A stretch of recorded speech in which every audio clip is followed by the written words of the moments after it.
Tak ada yang tahu persis sejak kapan taman itu berubah menjadi sunyi dan asing. Dahulu, tempat itu ramai oleh tawa anak-anak, langkah kaki tua dan muda, dan aroma bunga yang bermekaran di sepanjang jalan setapaknya. Tapi kini, hanya daun-daun kering yang bergesekan pelan di belai angin malam, dan lampu-lampu taman yang berkedip seperti mata yang mengintai.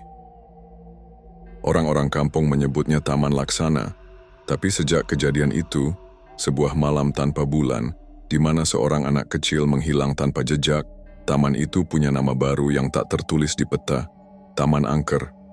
Beberapa bersumpah pernah mendengar suara tawa kecil dari balik semak-semak, padahal taman itu telah dikosongkan bertahun-tahun. Yang lain mengaku melihat ayunan bergoyang sendiri, padahal tak ada angin. Dan setiap malam Jumat, tepat pukul 12, bunga mawar putih di tengah taman mekar sendiri, segar, harum, dan berdarah. Tapi misteri terbesar bukanlah tentang suara atau bayangan. Misteri itu terletak pada satu bangku besi tua, di bawah pohon beringin besar. Bangku itu selalu basah, meskipun hujan tak pernah turun. Siapapun yang duduk di sana konon, tak pernah benar-benar kembali. Dan malam ini, untuk pertama kalinya setelah sekian lama, taman itu akan kedatangan tamu baru. Seseorang yang tak percaya cerita lama. Seseorang yang ingin tahu, atau mungkin telah dipanggil. Aldi menatap layar ponselnya yang menampilkan pesan aneh tanpa nama pengirim. Jangan datang ke taman itu malam ini. Tapi jika kau memang ingin tahu, duduklah di bangku bawah pohon beringin, sendiri. Ia mengernyit. Nomor tidak dikenal tanpa identitas, tapi entah kenapa jari-jarinya gemetar saat menggulir pesan itu berulang kali. Bukan karena takut, setidaknya itu yang ia yakini, tapi ada sesuatu dalam pesan itu yang seolah menyapanya langsung ke dalam dada. Aldi memang baru pindah ke kampung itu 2 minggu lalu. Sebagai penulis cerita misteri, ia selalu mencari tempat dan kisah baru yang bisa dijadikan inspirasi. Tapi tak satu pun tetangganya mau bicara banyak soal taman itu. Mereka hanya menyebutnya tempat yang sudah lama tak dikunjungi. Beberapa bahkan buru-buru menutup jendela jika Aldi bertanya terlalu banyak. Dan kini, taman itu sendiri seolah memanggil. Malam itu tepat pukul 11 malam lebih 50 menit, Aldi keluar dari rumah kontrakannya dengan jaket tipis dan senter kecil. Jalanan kampung sudah gelap, hanya sesekali terdengar suara jangkrik yang terdengar terlalu serempak, terlalu rapi, seakan mengikuti langkah kakinya. Gerbang taman itu berderit saat ia dorong perlahan. Catnya sudah mengelupas, digerogoti waktu dan mungkin sesuatu yang lain. Di dalam, suasana begitu hening, bahkan angin pun seperti enggan berbisik. Bangku itu ada di sana, tepat di bawah pohon beringin besar yang menjulang seperti raksasa tua sedang mengawasi. Daunnya bergelantungan, akar-akarnya seperti jari-jari yang mencengkeram tanah. Aldi menelan ludah, dia duduk. Awalnya tak terjadi apa-apa, hanya diam, hanya dingin, hanya rasa ingin tahu yang perlahan berubah menjadi jantung yang berdetak lebih cepat. Lalu, dari ujung jalan setapak terdengar suara langkah kecil, tap, tap, tap, pelan, ragu. Tapi nyata, senter Aldi mulai berkedip. Ia mengarahkannya ke jalan itu, tapi tak ada siapa-siapa, sampai ia menunduk dan melihat bayangan kecil berdiri di belakangnya, terpantul dari sinar senter yang diarahkan ke tanah. Maaf kak, kamu lihat boneka aku? Suara anak kecil, tapi nadanya datar, seperti diucapkan oleh seseorang yang sudah terlalu lama bicara sendirian. Aldi menoleh pelan, dan ia sadar, tidak ada siapapun di sana. Aldi bangkit dari bangku dengan tubuh gemetar, nafasnya tercekat. Ia mengarahkan senter ke sekeliling, tak ada siapapun. Tapi suara tadi jelas, sangat jelas.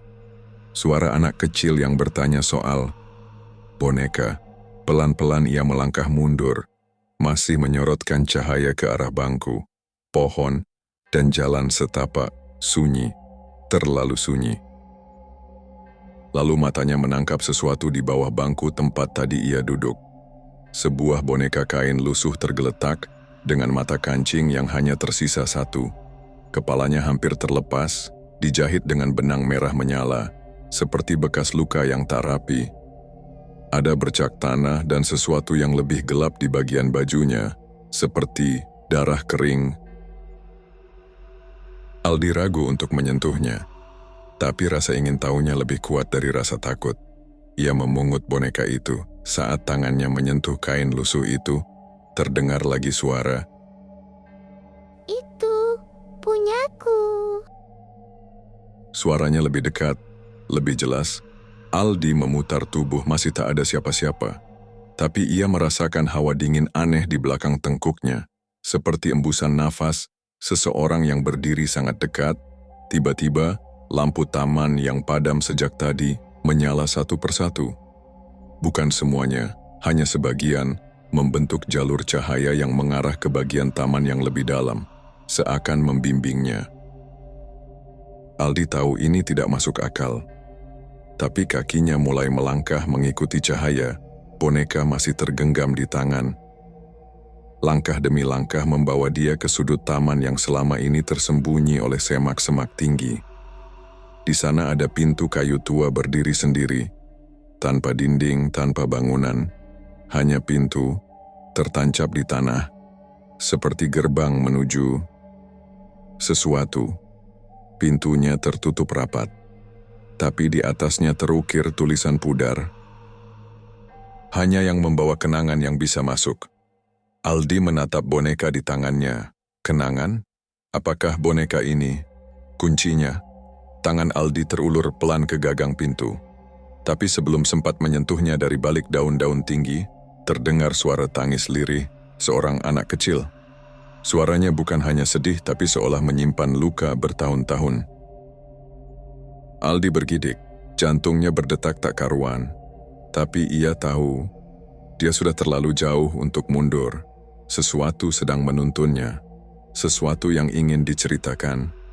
Dan malam ini, Aldi mungkin akan jadi orang pertama yang melihat apa yang tersembunyi di balik pintu tak berdinding itu. Atau mungkin, dia akan jadi bagian dari cerita itu sendiri. Aldi berdiri diam di depan pintu kayu itu. Angin malam berembus pelan namun cukup menusuk. Daun-daun bergesekan menciptakan bisikan samar yang seolah merapal nama seseorang, nama yang tak dikenalnya, namun terasa sangat dekat. Tangannya gemetar saat menyentuh gagang pintu. Rasanya dingin, seperti memegang logam yang sudah lama terendam embun. Dan saat ia memutar gagangnya, pintu itu terbuka perlahan, bukan ke balik taman, tapi ke dalam kegelapan murni, ruang yang tak masuk akal. Seolah dunia yang ia kenal berhenti di ambang daun pintu itu. Aldi menelan ludah, kaki kanannya melangkah duluan. Saat tubuhnya sepenuhnya melewati ambang, pintu menutup sendiri di belakangnya dengan dentuman berat. Gelap sunyi, tapi tak lama. Satu persatu cahaya kecil mulai menyala di sekelilingnya. Bukan lampu, tapi seperti potongan-potongan cahaya. Kenangan. Di hadapannya, tampak taman yang sama tapi dalam versi yang berbeda. Lebih hidup, cerah. Ada anak-anak bermain. Ada seorang ibu yang duduk di bangku beringin sambil memangku anak kecil yang memeluk boneka. Boneka yang sama seperti yang masih tergenggam di tangan Aldi. Aldi melangkah pelan. Tak ada yang melihatnya. Ia bukan bagian dari dunia itu. Ia hanya menyaksikan. Kemudian, suasana berubah. Langit yang cerah mendadak mendung. Anak-anak mulai menghilang satu persatu. Taman berubah menjadi kelam, basah, sepi.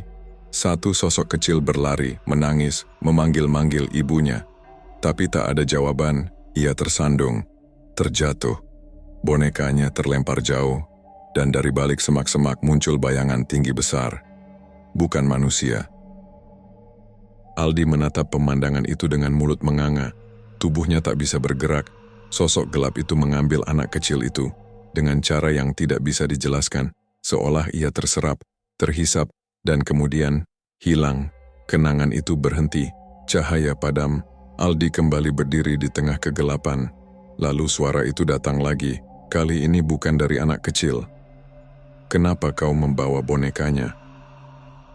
Suara berat, dingin, dalam, suara yang membuat dada Aldi seperti ditekan dari dalam. Kau tak seharusnya di sini. Aldi berbalik, tak ada siapa-siapa, tapi jantungnya berdetak kencang. Tapi, karena kau sudah masuk, kau harus tahu akhir ceritanya. Dan tiba-tiba pintu di belakangnya menghilang. Yang tersisa hanya taman itu, tapi dalam bentuk yang lebih gelap, lebih tua, lebih menyimpan dendam, dan Aldi menyadari satu hal. Ia tak lagi sekadar menonton kenangan, ia sedang menghidupinya. Langit di atas taman itu tidak seperti langit yang Aldi kenal. Warnanya kelabu pekat tapi tak sepenuhnya gelap. Seolah dicampur merah tua, seperti darah yang mengering. Udara terasa berat, seperti menekan dada dari dalam. Taman di sekelilingnya tak lagi hidup. Tanahnya retak, bunga-bunga layu hitam, dan bangku-bangku taman tertutup lumut dan noda-noda yang menghitam di ujung. Aldi berdiri mematung, boneka masih di genggamannya. Tapi kini ia bisa merasakan detak jantung dari boneka itu, seolah benda mati ini menyimpan jiwa. Lalu dari balik kabut muncul sosok, tinggi, kurus, tubuhnya dibalut kain hitam yang menjuntai ke tanah. Tapi kepalanya, atau apapun yang berada di atas bahunya, tak punya wajah, hanya datar, seperti tanah liat yang belum diukir. Sosok itu melangkah perlahan ke arah Aldi. Setiap langkahnya tak mengeluarkan suara, tapi jejak kakinya meninggalkan bekas terbakar di tanah taman yang sudah mati. Aldi mundur selangkah, tapi bayangan itu berbicara tanpa mulut. Kau membawa miliknya. Kau membuka yang tak seharusnya terbuka. Kini, kau tak bisa keluar sebelum dia tenang. Aldi ingin bertanya, tapi suara tertahannya tak keluar. Ia hanya menggenggam boneka itu lebih erat, kini merasakan getaran halus dari tubuh kecil itu, seperti ada sesuatu di dalamnya yang ingin keluar. Sosok itu berhenti beberapa langkah di depannya. Tangannya, panjang, kurus dan berbuku-buku, terulur ke arah boneka. Serahkan padaku, dan kau akan kembali ke duniamu. Tapi Aldi ragu. Entah kenapa hatinya menolak. Ia merasa menyerahkan boneka ini bukan menyelamatkan, tapi mengkhianati sesuatu yang lebih dalam. Dan saat Aldi menggeleng pelan, sosok itu perlahan memutar kepalanya ke arah kanan. Dari tubuhnya yang tak punya wajah, mulai tumbuh retakan. Retakan itu menyebar, hingga seluruh tubuhnya tampak pecah seperti tembikar lama. Dari dalam tubuh itu muncul suara tangisan, bukan satu tapi banyak. Suara anak-anak, tangisan yang tercekik, jeritan minta tolong, suara tawa kecil yang berubah menjadi isakan ketakutan. Tiba-tiba taman itu bergetar, kabut menebal, dan dari balik semak-semak tua, bermunculan bayangan-bayangan kecil, anak-anak. Tapi mata mereka kosong, kulit mereka pucat, mereka berdiri mengelilingi Aldi, diam, menatap. Aldi membalikkan badan, mencari jalan keluar, tapi ia terjebak. Taman ini bukan taman lagi. Ini adalah tempat penahanan jiwa, dan boneka di tangannya mulai berbicara. Suaranya lirih, nyaris tak terdengar. Tolong aku kembali, ke tempat terakhir aku bermain. Aldi memandang boneka itu. Kini ia tahu, jalan keluarnya bukan menyerah, tapi menyelesaikan kisah yang tertinggal. Dan waktu tak lagi berpihak. Aldi berlari, napasnya memburu. Bayangan anak-anak itu masih berdiri diam, tapi mata mereka mengikutinya kemanapun ia bergerak. Taman ini telah berubah menjadi labirin waktu, tak beraturan, tak bisa dihafal. Boneka di pelukannya bergetar semakin kencang. Suara lirihnya kembali terdengar. Di bawah ayunan, aku tinggalkan sesuatu. Aldi mengingat di taman yang ia lihat dalam kenangan tadi, ada satu ayunan di dekat kolam kecil. Tapi kini, Taman sudah tak terlihat seperti sebelumnya. Kolam itu mengering, ayunan itu hanya rangkanya yang tersisa. Besi berkarat, bergoyang oleh angin yang tak berhembus. Ia melangkah ke arah rangka ayunan. Tanah di bawahnya keras, retak. Tapi saat ia jongkok dan menyentuhnya, tanah itu mulai berubah. Perlahan rumput tumbuh kembali, bunga kecil bermekaran di sekeliling, dan ayunan besi itu kembali lengkap, seperti menyatu kembali dengan kenangan lama. Aldi menggali pelan dengan tangan. Jemarinya menyentuh sesuatu. Sebuah kotak kayu kecil, terkunci. Ada ukiran di atasnya, huruf-huruf kecil seperti tulisan tangan anak-anak. Untuk ibu, kalau aku tidak pulang. Aku sayang ibu. Aldi menahan napas, matanya mulai basah. Ia membuka kotak itu dengan perlahan. Di dalamnya ada gambar coretan anak-anak, memperlihatkan dirinya dan ibunya duduk di bangku beringin, kalung kecil dengan liontin berbentuk hati, dan secarik kertas kecil sudah menguning. Tulisan di kertas itu gemetar tapi jelas. Kalau ada yang menemukan ini, bilang ke ibu. Aku tidak lari, aku cuma ketinggalan jalan pulang. Tiba-tiba, suara tangis lirih terdengar lagi. Tapi kali ini, nyata. Di belakangnya, Aldi berbalik. Seorang anak perempuan kecil berdiri di sana. Rambutnya kotor, bajunya sobek, tapi matanya kini penuh cahaya, bukan gelap seperti bayangan lainnya. Dia melihat boneka itu, melihat kotak kecil itu, dan tersenyum lemah. Terima kasih, Kak. Aku sudah ingat jalan pulang. Aldi ingin bertanya siapa dia, tapi sebelum sempat berkata, tubuh anak itu perlahan berubah menjadi cahaya. Boneka di pelukannya juga ikut menyatu dengan sinar itu. Kotak kecil di tangan Aldi ikut bersinar lalu menghilang. Seolah telah kembali ke tempat yang seharusnya. Taman mulai berubah. Kabut menipis, warna-warna kembali. Tapi Aldi belum bisa tersenyum. Karena di kejauhan, sosok tinggi berjubah hitam itu masih berdiri. Tapi kini ia tidak marah, tidak retak. Sosok itu menundukkan kepala dan dari tubuhnya perlahan muncul wajah. Wajah seorang ayah, penuh duka, dan dari matanya mengalir satu tetes air mata. Terima kasih, karena telah menepati janji yang tak pernah sempat kuberi. Kemudian, sosok itu pun menghilang bersama bayangan anak-anak lain. Taman menjadi hening, tapi bukan hening yang menyeramkan, hening yang damai. Dan di tengah taman yang kini bersinar hangat, pintu kayu tua muncul kembali, terbuka, menunggu Aldi melangkah keluar. Tapi saat Aldi melangkah, suara samar menyapa di belakangnya. Kalau suatu hari kamu tersesat, datanglah lagi. Tapi bukan untuk menolong, hanya untuk duduk dan mendengar. Pagi itu sinar matahari menyusup lembut di sela pepohonan. Embun menempel di daun-daun dengan tenang, dan suara burung kecil terdengar untuk pertama kalinya sejak lama. Taman Laksana, yang selama bertahun-tahun dianggap angker dan ditinggalkan, kini tampak hidup kembali. Aldi terbangun di bangku bawah pohon beringin. Kepalanya bersandar, tangannya kosong dan tubuhnya diselimuti rasa hangat yang asing. Seperti seseorang baru saja menepuk pundaknya dengan lembut, ia bangkit pelan.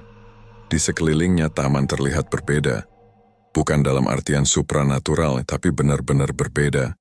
Jalan setapak bersih, bunga-bunga bermekaran, dan ayunan itu utuh mengayun perlahan oleh angin pagi. Di bawah ayunan tampak sebuah bingkai kecil berdiri di tanah. Aldi mendekatinya. Di dalam bingkai itu sebuah foto lama. Seorang anak perempuan kecil memeluk boneka, duduk di pangkuan seorang ibu yang tersenyum sendu. Dan di bawahnya tertulis, "Di sini ia bermain, di sini ia pulang. Taman kenangan." Aldi terdiam cukup lama. Ia tak tahu siapa yang menaruhnya, atau siapa yang kini menjaga taman ini. Tapi ia tahu satu hal, apa yang terjadi semalam bukan sekadar mimpi dan bukan sekadar cerita horor. Itu adalah jiwa-jiwa yang menunggu didengarkan, bukan ditakuti. Saat Aldi berjalan keluar taman, Ia melewati seorang anak laki-laki yang baru saja masuk bersama ibunya. Si anak menunjuk ayunan dengan riang. Ibunya tersenyum. Untuk pertama kalinya dalam 2 dekade, taman ini menyambut tawa lagi. Dan Aldi tahu, tugasnya belum selesai.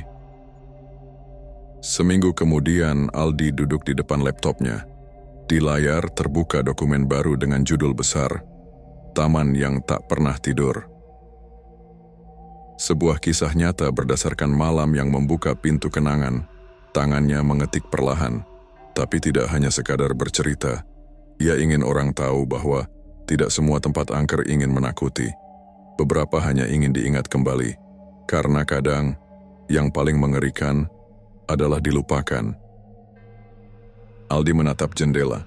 Taman itu terlihat dari kejauhan, dan saat matahari mulai tenggelam di balik langit jingga, angin sore mengayun pelan rantai ayunan taman. Tak ada suara.